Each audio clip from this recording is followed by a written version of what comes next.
Selamat pagi Jemaat Kekasih Kristus. Hari ini Kamis 27 Maret 2025.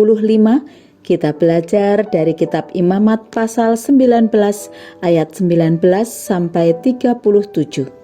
Imamat pasal 19 ayat 19 sampai 37. Demikianlah firman Tuhan, kamu harus berpegang kepada ketetapanku. Janganlah kawinkan dua jenis ternak dan janganlah taburi ladangmu dengan dua jenis benih. Dan janganlah pakai pakaian yang dibuat daripada dua jenis bahan.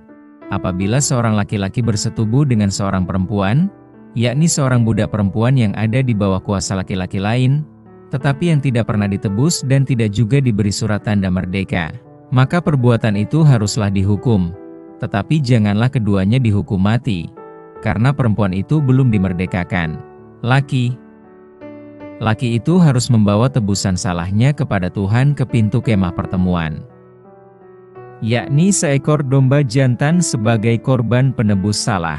Imam harus mengadakan pendamaian bagi orang itu dengan domba jantan korban penebus salah di hadapan Tuhan, karena dosa yang telah diperbuatnya, sehingga ia beroleh pengampunan dari dosanya itu. Apabila kamu sudah masuk ke negeri itu dan menanam bermacam-macam pohon buah-buahan, janganlah kamu memetik buahnya selama 3 tahun dan jangan memakannya, tetapi pada tahun yang keempat haruslah segala buahnya menjadi persembahan kudus. Sebagai puji-pujian bagi Tuhan, barulah pada tahun yang kelima kamu boleh memakan buahnya, supaya hasilnya ditambah bagimu. Akulah Tuhan, Allahmu. Janganlah kamu makan sesuatu yang darahnya masih ada. Janganlah kamu melakukan telaah atau ramalan, janganlah kamu mencukur tepi rambut kepalamu berkeliling dan janganlah engkau merusakkan tepi janggutmu, janganlah kamu menggoresi tubuhmu karena orang mati dan janganlah merajah tanda-tanda pada kulitmu. Akulah Tuhan. Janganlah engkau merusak kesucian anakmu perempuan dengan menjadikan dia perempuan sundal, supaya negeri itu jangan melakukan persundalan, sehingga negeri itu penuh dengan perbuatan mesum. Kamu harus memelihara hari-hari Sabatku dan menghormati tempat kudusku. Akulah Tuhan. Janganlah kamu berpaling kepada arwah atau kepada roh-roh peramal.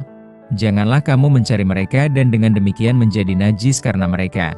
Akulah Tuhan, Allahmu. Engkau harus bangun berdiri di hadapan orang ubanan dan engkau harus menaruh hormat kepada orang yang tua dan engkau harus takut akan Allahmu. Akulah Tuhan. Apabila seorang asing tinggal padamu di negerimu, janganlah kamu menindas dia. Orang asing yang tinggal padamu harus sama bagimu seperti orang Israel asli dari antaramu. Kasihilah dia seperti dirimu sendiri, karena kamu juga orang asing dahulu di tanah Mesir. Akulah Tuhan, Allahmu. Janganlah kamu berbuat curang dalam peradilan, mengenai ukuran, timbangan dan sukatan. Neraca yang betul, batu timbangan yang betul, eva yang betul dan hin yang betul haruslah kamu pakai. Akulah Tuhan, Allahmu yang membawa kamu keluar dari tanah Mesir. Demikianlah kamu harus berpegang pada segala ketetapanku dan segala peraturanku serta melakukan semuanya itu. Akulah Tuhan. Umat dan alam. Firman Allah yang disampaikan melalui Musa kepada umat Israel memiliki cakupan yang menyeluruh, dari tata cara ibadah hingga tata krama dalam berelasi dengan sesama. Dalam nas bacaan kita hari ini, hidup kudus diuraikan secara menarik. Bukan hanya Allah menetapkan hukuman atas pelaku dosa perzinahan, melarang umat untuk mengikuti ritual penyembahan berhala, serta memerintahkan mereka untuk memberikan kasih dan keadilan kepada siapa saja. Ia juga memberikan ketetapan yang berkaitan dengan alam. Mengapa dua jenis ternak tidak boleh dikawinkan dan dua jenis benih tidak boleh ditabur di ladang yang sama?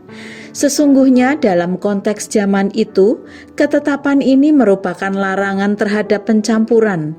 Apapun yang telah Allah tetapkan, janganlah kita mencampur adukkan.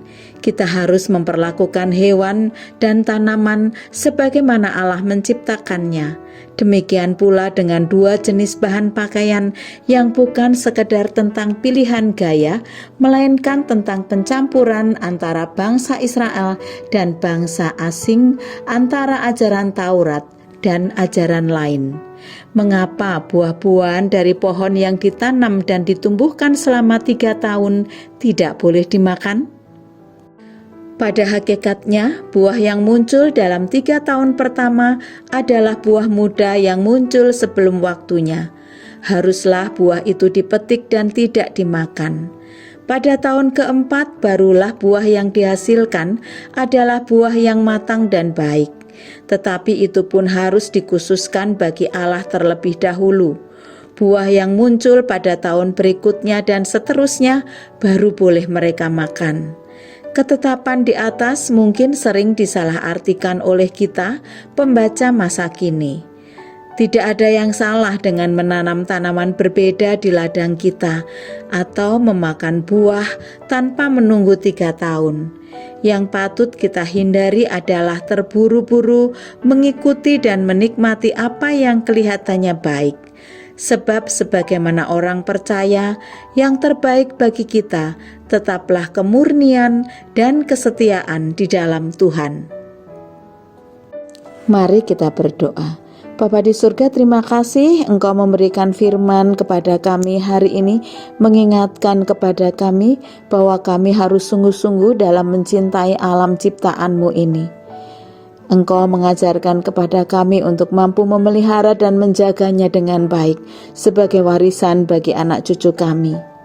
Berkatilah kami Tuhan, agar kami senantiasa tunduk dan taat pada perintah Tuhan. Berkatilah kami untuk mampu menjalankan tugas-tugas kami di dunia ini dengan baik hanya karena kasih dan berkat-Mu. Ampunilah kami, di dalam nama Tuhan Yesus Kristus kami serahkan hidup kami. Amin.